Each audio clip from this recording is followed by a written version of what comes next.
Morning, church. I'm sure it was difficult to get here, seeing all the way from the road, but I'm so glad to be here in the house of the Lord, worship and praise Him, especially after we've come to the weekend of the Lord. In 1 Chronicles 16, it says, "For great is the Lord and most worthy of praise. He is to be feared above all gods. For all the gods of the nations are idols, but the Lord made the heavens. Splendor and majesty are before Him. Strength and joy are in His dwelling place. Ascribe to the Lord, all you families of nations. Ascribe to the Lord glory and strength. Ascribe to the Lord the glory due His name. Bring an offering and come before Him. Worship the Lord in the splendor of His holiness." Today, as we are gathered here to worship God, we want to remember Him and to stand in awe and to give Him praise and thank Him for being such a wonderful and gracious God.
Friends, we're looking at Matthew chapter 13. Before we turn to it, number of parables over here. Let me ask you a quick question. So we start with the parable of the sower. This is sower. Matthew 13. Parable of sower, parable of the weeds we're looking at. Parable of the mustard seed. Weeds explain parable of the hidden treasure. Which occupation does this point to? Let me ask you. One single occupation. Farming. So when Jesus is talking about farming, remember in his time, 80 to 90% were farmers. So if he's talking to an audience, primarily farmers, he doesn't have to explain himself. He's talking to you and me, he has to explain.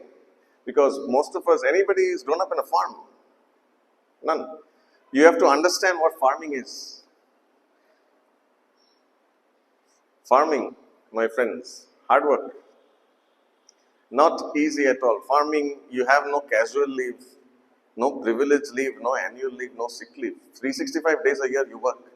You don't work, crops will get bad. Crops get bad, you lose money. That's how farming is. Very, very difficult, my friends, farming. So are relationships. You take a vacation from relationships. Oh my goodness, that's the end. Relationships are hard work. You know, a certain father was a farmer, would wake up very early, 12 hours a day work. He saw his son sitting in front of the laptop all day. You know, nowadays, all software world. He said, my son, hard work never killed anyone. Trying to encourage him. Son says, Father, I don't want to be the first to die. Farming, my friends, hard work. Very hard work. Point number 2, farming takes a whole lot of time. See, you have to remove weeds from your crops. Wherever you are, weeds will grow. Good crop, bad crop, doesn't matter. Weeds will grow. Weeds will choke your efforts. You have to understand the difference between a good crop and a bad crop. The weeds will choke, frustrate your efforts. So if you have 10 cows, you can't say, look, by 2 months I need 10 calves. No, wait a minute. You can't do that. Why cows? You know how long they take to give a calf? Guess. 9 months, like humans. Cows take their time. You cannot speed up the process. Farming takes time, my friends. You'll have to recognize. Relationships to mature take time. See, it's all about life. You have to have the right amount of soil, right amount of light, sunlight, right amount of cool in the night. So is the relationship. If you don't put the right fertilizers in relationships, it will spoil. Leads us to point number 3, farming needs patience. Oh, you cannot expect a baby to walk 2 months. Say, in the name of, wait a minute, you can't do that. Babies will walk when they will walk. Babies have their own sweet time. Learn to have patience. You cannot speed up the process. So farming needs a whole lot of patience. A relationship, any, not just marriage, friendships, brother, sister, any relationships need patience. So farming needs patience. Point number 3, farmer knows good dirt. See, all these points, we as non-farmers probably will not be aware. All dirt is not bad. Some dirt is good for plants. Right? Common knowledge. Rocks are bad, stones are bad. So the farmer has to remove stones and throw it. Think of the stones we have in our relationships. Whoever has not sinned, cast the first stone. Stones of anger, stones of grudges, stones of resentment, stones of bitterness, stones of depression. Whoa! Farmer has to throw out all these stones or else it will choke the growth of his plants. Right?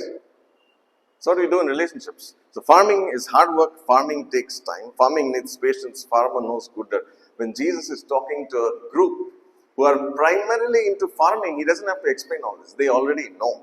You and I need to understand why we aren't grown up as farmers of children of farmers. This was their primary profession. Now, we're looking at one simple thing today. Timing is everything. You plant seeds, you get wheat, after that you get bread. How long does wheat take to harvest? Any guess? How long? Correct. 90 days to 4 months. Around 3 to 4 months. Now what if you say, I want tatkal? 1 month. What is wrong with you? You cannot speed up the process. It will take its time. Why? Timing, my friends. Timing is everything. Someone made a very good statement as we enter this passage. Good people give you happiness. Bad people give you experience. Difficult people give you lessons. The best ones give you memories. I'm not talking about church. Friends, relatives outside church, this is true. Everywhere. Your good people give you happiness. The people you love the most will let you down. Am I right? People you love the most will make you cry for no fault of yours and make you believe it is your fault. False guilt. Many of us have guilt which is false. Learn the difference between holding someone's hand, shaking it, and holding someone's hand. There's a world of difference. When you shake hands, it's for a few seconds. Good morning, how are you? Finish, goodbye. Few seconds, done. When you hold someone's hand, it is for life. Learn the difference. There is a big difference. Therefore, the best ones give you memories. Everybody who shakes your hand, my friend, is not your friend.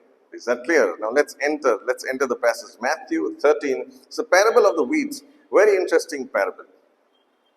Jesus tells them another parable. Remember, most of his listeners are who? Primarily farmers, a few fishermen, hardly tax collectors. The kingdom of heaven is like a man who sowed good seed. So he did a good job. Matthew 13, verse 24. While everyone was sleeping, look at the timing.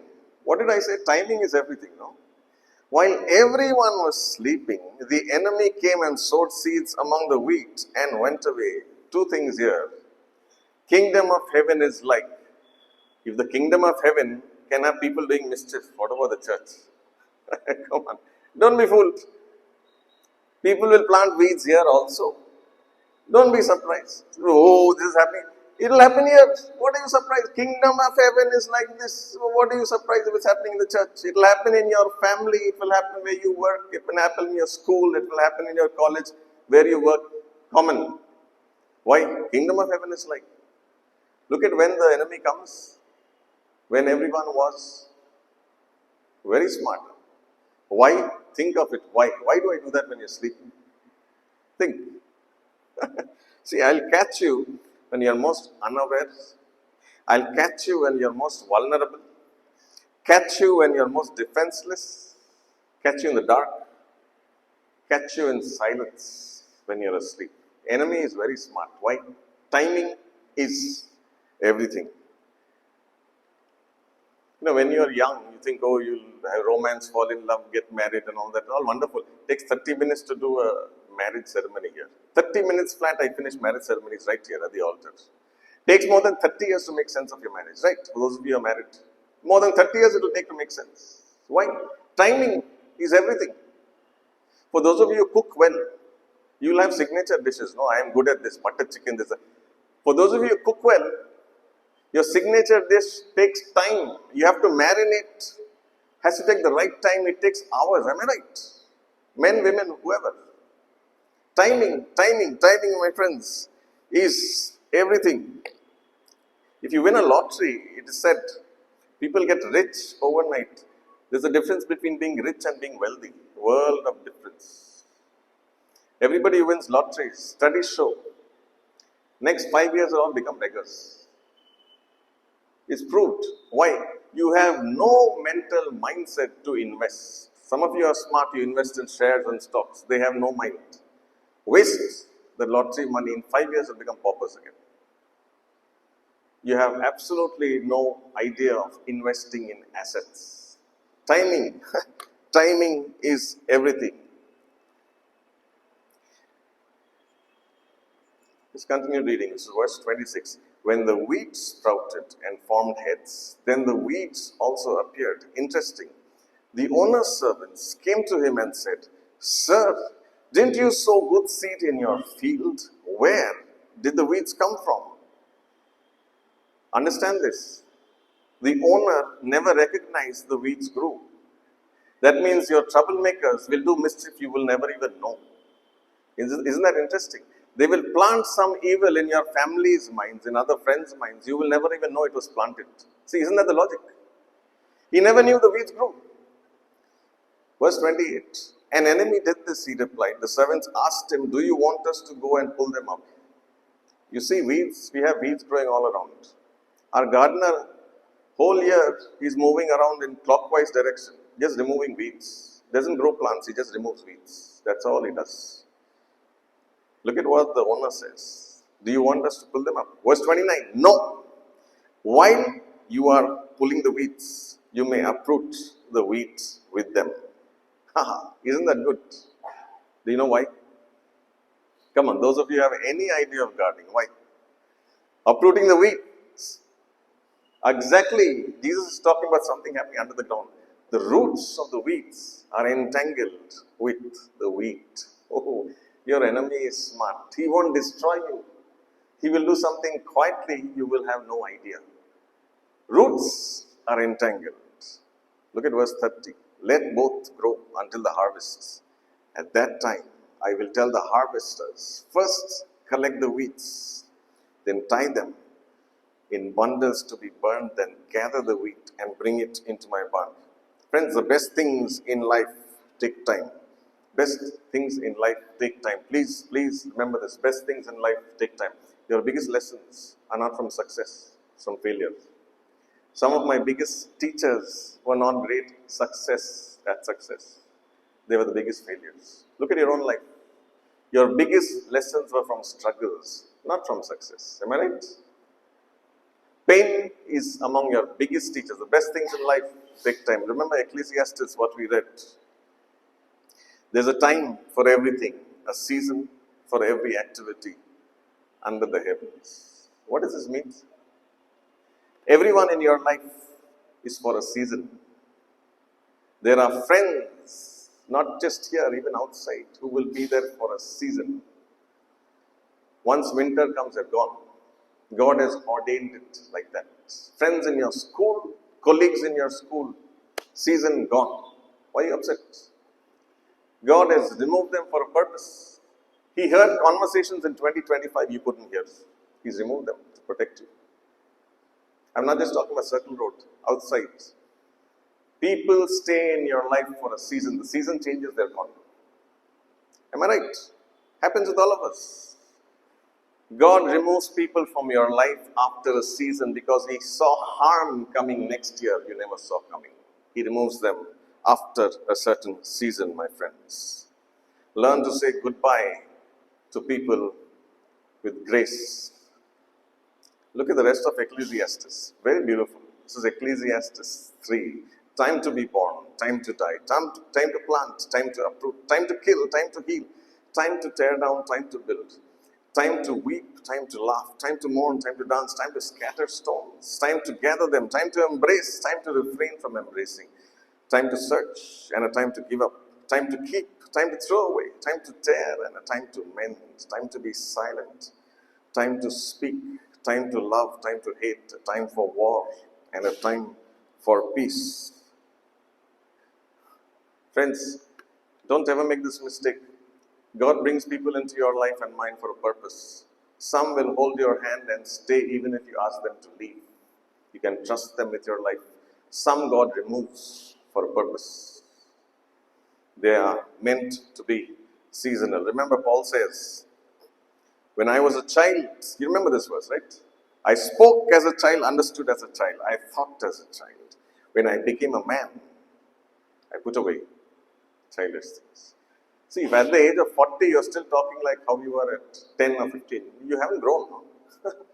What a kid you are, people will say. Learn to move on. If God has closed that door in a relationship from the church, from your family, from your life, God has shut that door for a reason. Move on. When I was a child, I spake as a child. See, for those of you who bake cakes, baking and cooking are two different things. I hope you know that. The difference between a moist cake and a cake which is dry, is what? Timing. You can be a good cook, but you can be a terrible baker. Baking is very difficult. Those of you who bake, very difficult. Baking, my friends, all about timing. If you are a musician, you may be able to read all notes on the piano, fantastic. If your timing is bad, you make a mess with the rest of them. Timing, my friends, is absolutely everything.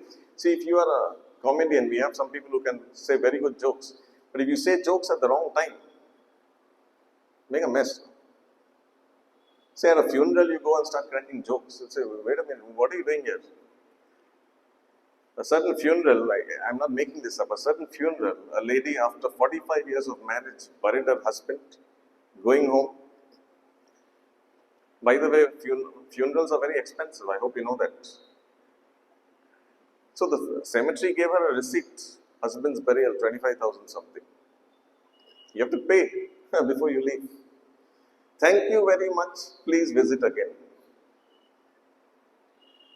Think of it. Thank you very much. Please visit again. Of course, you'll have to visit one day, but not alive. Write jokes at the wrong time. You will make an absolute mess. My friends, timing is everything. You remember KFC, the owner of KFC who's dead. You keep seeing his logo at KFC, right? KFC, it was about perfect timing. In the 60s, he became a millionaire. You know why? In the 1960s, the women's liberation movement started. So it means the woman was no longer in the house to make food, dinners. Women started working. So if mom is not there to make food, there's KFC. Timing. Became a millionaire. Now if KFC tried to launch now, 2024, it'd be an absolute failure. Why? Now you will ask questions. Is the chicken vegan chicken? Does it have gluten-free, salt-free, all that rubbish? He didn't have those questions then. You get it? Timing. 1960s became a total millionaire. Perfect timing, my friends. Timing in life is everything. It's all about timing. Now quickly, let's sum it all up with these 5 points. Jesus is talking about weeds and wheat taking roots underground. Point number 1. These are 6 types of people whom you should remember. A person who will never take accountability but always end up blaming you. Never trust such a person. Point number 1. Point number 2. Person whose words and actions do not match. If I tell you something and I do something else, don't trust me. Make you big promises, I do something else, oh, you better watch it. Point number 3, someone who will always complicate your life, and I have an excuse for complicating your life. You better not trust me. Point number 4, if I put doubt in your mind, and I disguise that doubt as if that doubt is concerned, you better run from me. Point number 5, someone who says they want the best for you. Behind you, they will do all sorts of mischief. 6, the type of person you cannot trust. I will always disguise my insult to you as a joke. Be careful. Please run and avoid me. Timing is everything. So once again, let's get back. Verse 24. Kingdom of heaven is like, if in Jesus' kingdom, you can have people planting weeds. Don't be surprised if it happens in the church. It will happen even here. For every good thing you do, people will try to choke your good efforts. Please, don't be wary, be alert. First, remember, planting of good doesn't exempt you from bad. You have to be able to produce good even when people are trying to find fault and gossip about you. Am I making sense? Doesn't mean just because you're being honest and sincere, people will not attack. They will attack you anyway. Continue to be faithful in what you're doing. Point number 1. Point number 2. Please remember, part of point 1. Wheat is planted intentionally, right? Who planted the weeds? Yes, the enemy planted the weeds also intentionally. So you want to do good work, someone will also choke it intentionally. Remember, the word agriculture, I had mentioned this, comes from 2 words. Agra means land. Please remember this. Culture comes from cult. Cult means counterfeit and not orthodox. So if we're saying agriculture, which means wheat will not grow automatically. You'll have to put it in the soil to make it grow. You able to understand? Doesn't happen automatically. Faith doesn't happen automatically. You put an effort to make faith grow. Am I making sense? Agriculture, something that has to be done intentionally, doesn't happen automatically. I got my master's degree not by accident, intentionally. Agriculture. You have to put in effort for the plant to grow. Understand? Faith is like that. Takes effort for faith to grow through struggles, through pain. You get it? Point number 2. Whenever there is potential for harvest, your enemy will mark that spot with disasters. When you were sleeping, they planted the weeds. No? Timing. See, it's all about timing. Timing is everything. At your weakest point, they will attack. Don't be surprised. Point number 3. Corruption and destruction, my friends, are two different things. He didn't kill the wheat, no? Didn't destroy. Made the roots entangle with each other. So the owner says, wait, if I remove the wheat, I will kill it. Right? Doesn't destroy. Makes life difficult for you. Oh, remember, you're not fighting a devil, you're fighting a system which can be exploitative. 4, learn to wait. Sometimes you want quick answers. God is telling you, wait. If you are sincere, God will send others to speak for you. You keep quiet. Wait. In God's time, He will bring the harvest. See, this is what He says. Let both grow until the harvest. Harvest will come. If you have planted good seed, harvest will come any which way. Wait on God's time. He will work. Don't be impatient. Sometimes, important to be still. You want quick solutions, don't rush. If you try and rush and play God, you will make a mess. My friends, may I leave you with these words of encouragement.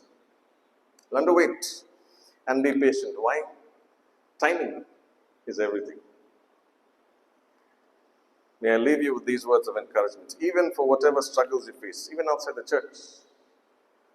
People accusing you for things you've never done. Wait. God will send people to stand by you who believe in you.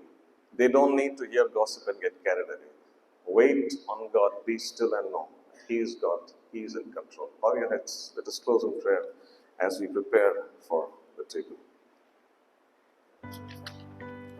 Father, this morning we ask that you would stretch our faith in the midst of the wait, just as you did with Jesus' disciples on the boat. Their faith was stretched to the limit, surrounded by fear, surrounded by terror. They had no clue what was happening, and sometimes we are like that. We have no idea what's happening to us. We ask that you would help us to hold on to those words, peace, be still. Father, may we be still and know that you are still on the throne. You are still in control. No matter what, you will see us through. May we not learn to take your place, but allow you to work. May we be faithful to what you have called us to do. Weeds may grow, but the harvest will come in due time if we have planted the seed right. And you will bring the harvest because you are God of the harvest, not us. We are only stewards. And may we be faithful in our stewardship. You will send the right people to stand by us when it is time, but help us also to learn to be silent. We don't need to offer explanations because people who believe in us don't need explanations. You who understand our hearts know what truth is, and you don't need an explanation either. Help us to learn to be patient, Father, that you who have begun a good work in us, in this church, in our homes, in our families, you will complete it. That is your promises, and your promises are always true.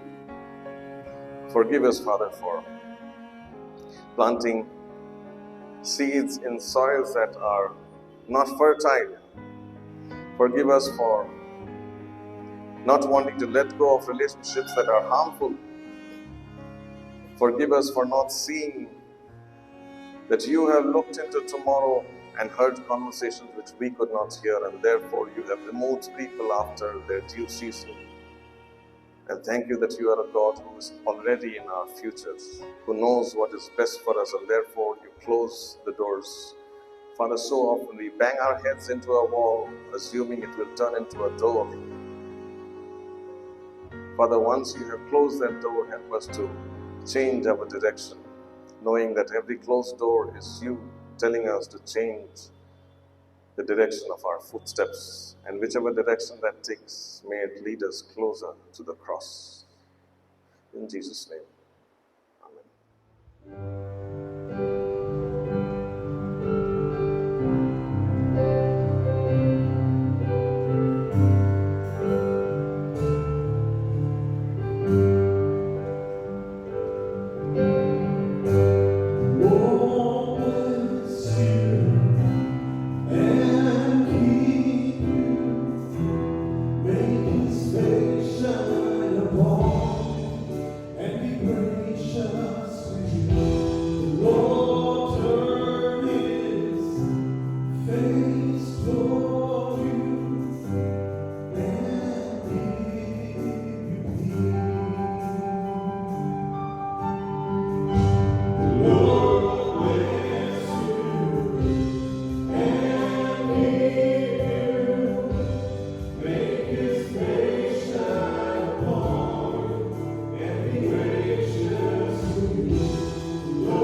The grace of our Lord Jesus Christ, the love of God the Father, and the fellowship and communion of the Holy Spirit be with us now and always. Have a good week and stay blessed. God bless.